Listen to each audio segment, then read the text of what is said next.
নমস্কাৰ এটি গুৰুত্বপূৰ্ণ বাতৰি লৈ নিউজ নন ষ্টুডিঅ'ত মই মুকিবুল হুছেইন ঢকুৱাখানাত বিশাল ৰেলীৰে তৃণমূল কংগ্ৰেছৰ প্ৰাৰ্থী ঘনকান্ত চুতীয়াৰ শক্তি প্ৰদৰ্শন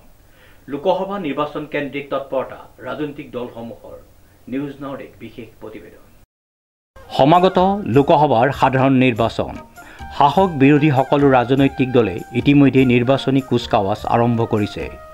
লখিমপুৰ লোকসভা সমষ্টিটো এনে ৰাজনৈতিক তৎপৰতা ইতিমধ্যে আৰম্ভ হৈছে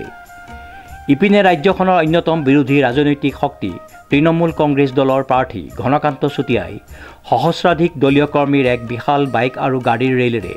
গোগামুখৰ পৰা প্ৰথমে বৰদৈ ঢকুৱাখানা ঘিলামৰা হৈ এক বিশাল ৰেলীৰে শক্তি প্ৰদৰ্শন কৰি পুনৰ গোগামুখলৈ ৰাওনা হয় শাসনৰ নামত শোষণ কৰি অহা শাসক গোষ্ঠীৰ বিৰুদ্ধে যুঁজ এয়া প্ৰতিশ্ৰুতিৰ নামত কৰা প্ৰতাৰণাৰ বিৰুদ্ধে গণতান্ত্ৰিক যুঁজ এয়া শাসক আৰু বিৰোধীৰ প্ৰাৰ্থিত্ব প্ৰত্যাহ্বান এইবাৰ নহয় বুলি কৈ অপশাসন অহংকাৰ স্বেচ্ছাচাৰিতাত অতিষ্ঠ নাগৰিকে এইবাৰ তৃণমূল কংগ্ৰেছৰ প্ৰাৰ্থীগৰাকীক নিশ্চিতভাৱে ভোটদান কৰিব বুলি জানিবলৈ দিলে সাংবাদিকৰ আগত জিন্তু কোচৰ ৰিপৰ্ট নিউজ নাও 24/7